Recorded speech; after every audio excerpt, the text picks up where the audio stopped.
こんにちは。更年期トータルケアインストラクターの永田京子です。今回は自分を守るためにとっても大切なお話です。更年期障害と間違いやすい病気、更年期うつとうつ病についてです。講座や講演会をしているとこのようなご相談をいただくことが多いんです。人と会うのが最近億劫に感じるようになってしまったんです。またうつうつとしてしまってやる気が出ないんです。集中ができないんです。またですね、イライラしてしまって人に当たってしまうことがあるんです。こんな性格だとは思わなかったです、自分自身が、というような声であったり、また心の調子がいい時と悪い時の差が激しくて、もう自分自身で疲れてしまいます。こんな経験やこんな体験ありませんか？もし思い当たるなっていう方はですね、今日の動画ぜひ最後までご覧ください。このようにチェブラチャンネルでは更年期をテーマに更年期を健康に快適にご機嫌に過ごしていけるようなヒントやアイデアを発信しています。ぜひチャンネル登録をして日頃の健康づくりにお役立てください。さあ、今日の動画の内容です。更年期うつとうつ病の違いについて、40代のうつ症状は何かに行く、そして対策ケアの一つ目です。うつうつとした気分を感じた時に押せる自分でできるツボ押しケアをお伝えしていきます。そして対策ケア二つ目、うつ予防の体操についてです。そして対策ケア三つ目です。一家の気持ちでいこう。このような内容でお送りしていきます。では順番に解説をしていきましょう。さあ、更年期うつとうつ病というのは大きく違うということを知っていたでしょうか？これ実はですね、原因が違います。なので行くべき病院も違えば治療法も異なるんです。これを見誤ってしまうとなかなか改善しないとか長引いてしまうなんていうようなことがありますので、ぜひ参考にしていただけたらと思います。順番に見ていきましょう。更年期うつの原因っていうのは女性ホルモンの低下が原因で起こります。女性ホルモンが減ってくると一時的な気分の落ち込みや気分の変調っていうのを感じやすくなってしまうんです。で、これは原因、女性ホルモンの低下で起こっているので、行くべきかは婦人科です。そして治療法はホルモン補充療法を行っていかれるようです。で、これはですね、女性ホルモンが更年期の時期低下してきてしまうと、気分の落ち込みだけではなくって、例えば夜なかなか眠りにくくなってしまう睡眠障害であったりとか、ホットフラッシュ、突然ね、汗をかいてしまう症状であったりとか、また肩こりや腰痛という風に様々な体の不調に悩まされるというようなことがあります。またそれだけではなくって、ちょうどこの更年期の時期というのは環境面も大きく変化しやすいんです。例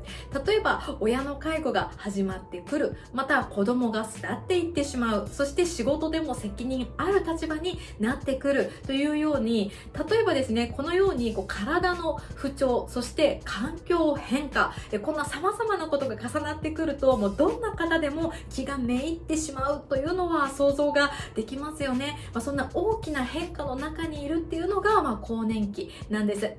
一方でですね、うつ病を見ていくと、うつ病の場合、原因は主に脳内の神経伝達物質の異常が原因で起こります。で、そのため行くべきかっていうのは精神科とか心療内科になります。もう消えてなくなってしまいたいとか、社会生活にもう支障が出てしまう、生活できなくなっちゃうくらい命に関わってしまうようなうつ病っていう場合もありますので、迷わず精神科や心療内科にかかるということが大切です。で、治療法としてはカウンセリングとか抗うつ剤なんかが処方されるっていうことが多いです。で、またですね、この更年期うつとうつ病が重なっている、両方が重なっているというような場合もあります。これですね、実はお医者さんたちの話によりますとですね、現状では医療機関のその科を超えた連携っていうのを進んでいないようなんです。なので違う科に行ってしまうと、そこで治療を進めていく。で、なかなかね改善しなくって、かえって症状を長引かせてしまうなんていうようなことが実際にね起こっているなんていうようなお話を聞きました。なのでね、患者になりうる私たちが正しく知るっていうことはすごく大切だなというふうに思います。とはいえ自分で判断するのってすごい難しいじゃないですか。これはどっちのうつ病なんだろうってね、自分で判断するのってすごく難しいと思うんです。で、これですね、一つ参考になるのがあって、日本女性医学学会のホームページによりますと、更年期世代でうつっぽさを感じたら、まずは婦人科、更年期外来を受診してください。更年期治療に力を入れている医療機関へ行くことをお勧めしますよというふうにね、記載をされています。ではですね、実際ね、対策できることがあると、すごく自分の中でも、ただただもう更年期だから仕方がない、もうこの症状は仕方がないことなんだと思うよりも、自分で何とかできる方法があるっていうのでは、もう全然心の余裕が変わってくると思いますので、いくつかですね、自分でできる対策ケア方法をご紹介していきたいというふうに思います。で、まずはですね、ツボ押し方法をご紹介していきます。2つツボをですね、ご紹介していきます。で、ここで今からご紹介するツボ押し方法っていうのは、このストレスで乱れてしまった自律神経を正常にね、戻してあげるっていうようなことを助けてくれたりとか、また気持ちを落ち着かせてくれるような役割がありますので、うつうつとする時とか、また不安をすごく感じる時なんかにぜひ試してみてください。一つ目はですね、合谷と呼ばれるツボです。有名なツボなので知っている方も多いのではないでしょうか。この手の甲のこの親指の付け根と人差し指のこの骨の付け根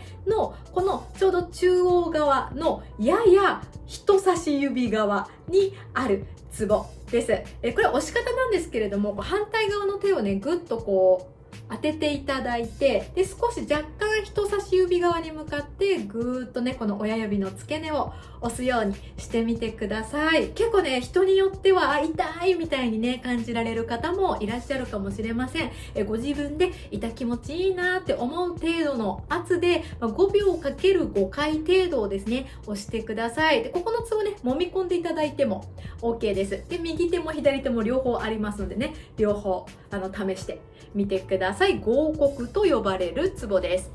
で、もう一つツボ押しケア方法をご紹介していきたいんですけれども、神門と呼ばれるツボです。これどこかというと、手首のこの、手首をちょっと反らせると、この辺りにですね、くぼみができると思います。手首を反らせるとくぼみができますよね。手首のこのシワのところの、小指の近くね、小指側にあるこのくぼみ部分ですね。これ神門と呼ばれる、ツボです。これもですね、ぐーっと親指をこんな感じでね、当てていただいて、で、そして5秒かける5回程度を押していってください。これですね、最初は左手首を押していただいて、で、次にね、右手首のこの神門のツボを押してあげるっていうのがとってもいいですのでね、ぜひ試してみてください。それではですね、対策ケアの2つ目です。うつ予防の体操についてご紹介していきます。これ実はですね、うつ症状の改善には有酸素運動がめちゃくちゃおすすめです。これアメリカデューク大学の研究によりますと、うつ病ですよっていう風に診断された患者さん、男女156名、これ全部ね、50歳以上の方対象です。に対して、1回30分の有酸素運動っていうのを週に3回、16週間、つまり4ヶ月間ぐらいですね、実施していきました。で、そうすると、64% の人がうつ症状が改善されて、でもうつ病と診断されなくなった。つまりはもううつ病が治ったっていうことですね。そんな研究結果があったりもします。で、しかも改善した人たちっていうのは、その後9割以上の人たちが10ヶ月間も改善効果っていうのを維持していて、再発率っていうのはたったの 8% だったなんていうようなことが分かっています。これ有酸素運動めちゃくちゃ頭やね、心にすごくいい影響を与えるんですね。で、またハーバード大学の研究によると、このハーバード大学に在籍したおよそ1万7000人を対象に、この運動と心の健康レベルを調査しました。で、そうすると1週間に3時間以上の運動をした人たちがうつになる危険性っていうのは、1週間に1時間以内しか運動しなかった人たちよりも 27% も低いですよよなんていうようなことが分かっています。要は有酸素運動をしているとうつを発症しにくくって、うつになっていたとしてもすごく回復するし、回復が継続しますよなんていうようなことが様々な研究で分かっているんですね。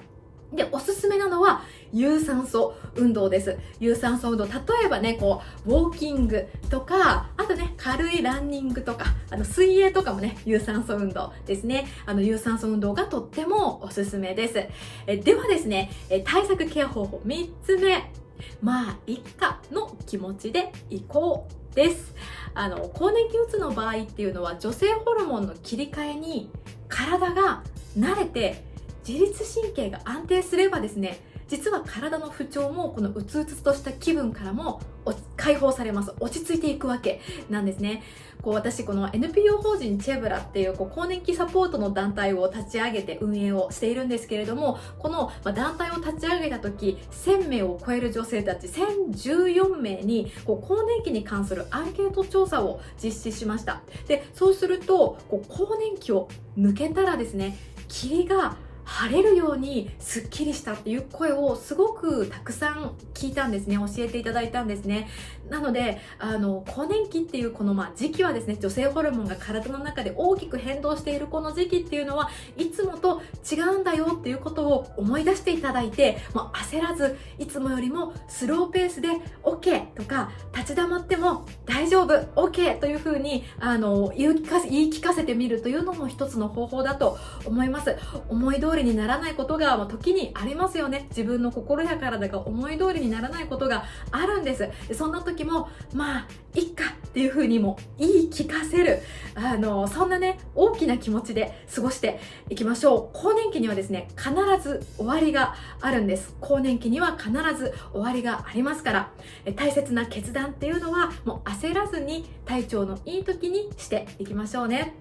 さあ、更年期を知っているだけで人生を大きく守れます。今日もね、ぜひ最後までご覧いただきまして、この動画ね、最後までご覧いただきましてありがとうございました。YouTube チェムラチャンネルでは更年期をテーマに更年期を健康に快適に、そしてご機嫌に過ごしていけるようなヒントやアイデアを発信しています。症状別の対策ケア方法や、また更年期体験談などなど、日頃の健康づくりに役立つ情報を発信していますので、チャンネル登録をしてぜひ心と体が元気に過ごせるように使ってみてください。というので今日もありがとうございました。また次の動画でお会いしましょう。